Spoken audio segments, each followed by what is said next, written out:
Xo'p, assalomu alaykum barchaga. DTM 2009 dagi 75-misolni ko'ramiz. Xo'p, yopiq idishda kislorod gazi ozonlantirilganda bosim 10% ga kamaydi. Ozonlangan kislorodda ozonni massa olishini qiymatini hisoblaydi.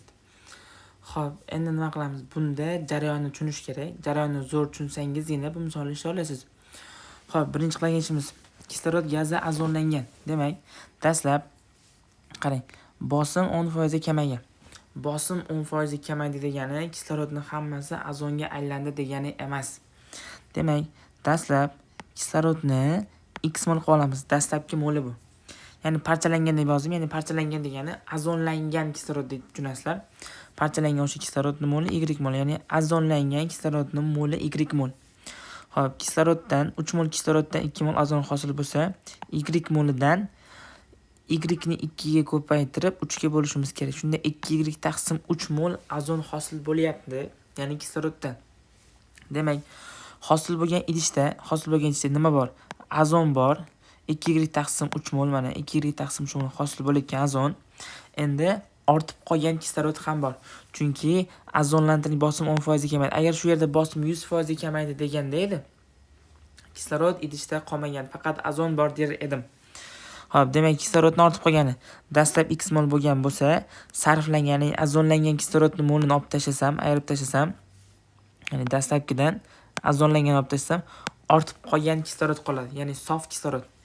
Endi kislorod gaz ozonlik bosim 10% kamaydi. Bosim 10% kamaydi degani molekula 10% kamaydi degani. Endi molekulani qanaqa kamaytiramiz? Dastlab kislorodimiz x mol edi. O'sha x ni ko'paytiramiz 0.1 ga. Shunda 0.1 x sarflangan bo'ladi. Xo'p, sarflangan bo'ladi.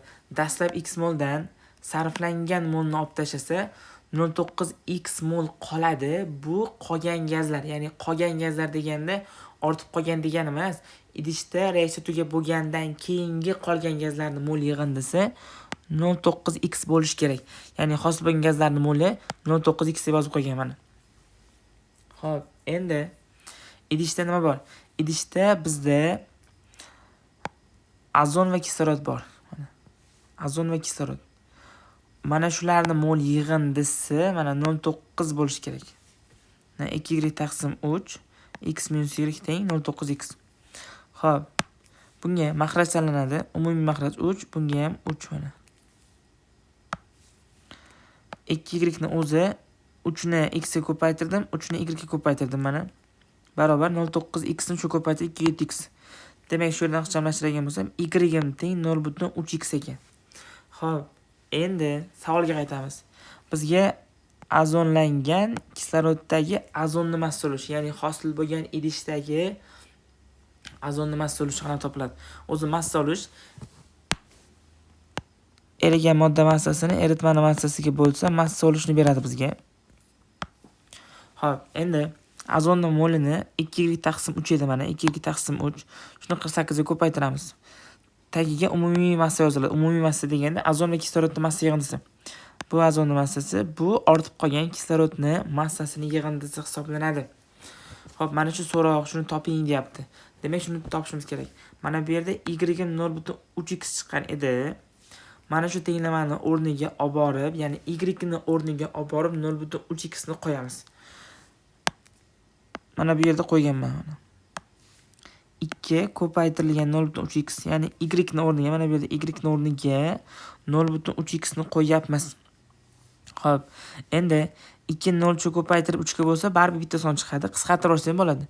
0.3 bilan 3 qisqaradigan bo'lsa, x ga 10 qoladi. 2 ni x ga ko'paytirsa 2x bo'ladi. 10 ga bo'lib yuborsa 0.2x, 48 ga ko'paytirsa 9.6x mana. Xo'p, endi bu maxraj ham xuddi shunday. Plus mana y ni o'rniga 0.2x ni olib qo'yamiz mana. 0.3x mana. X minus 0.3x ko'paytirib 32. Birdan 0 ayirsa 0.7, 32 ga ko'paytiradigan bo'lsa 22.4x. Demak 9.6x suratida maxrajida 9.6x plus 22.4 mana. Xo'p, 9.6x qo'shsa 32x bo'lar, x qisqarib ketadi. 9.6 bilan 32 qisqaradi 0.3 ga 1 degani 10 ga ko'paytirib oladigan bo'lsak, 3 taqsim 10 degani.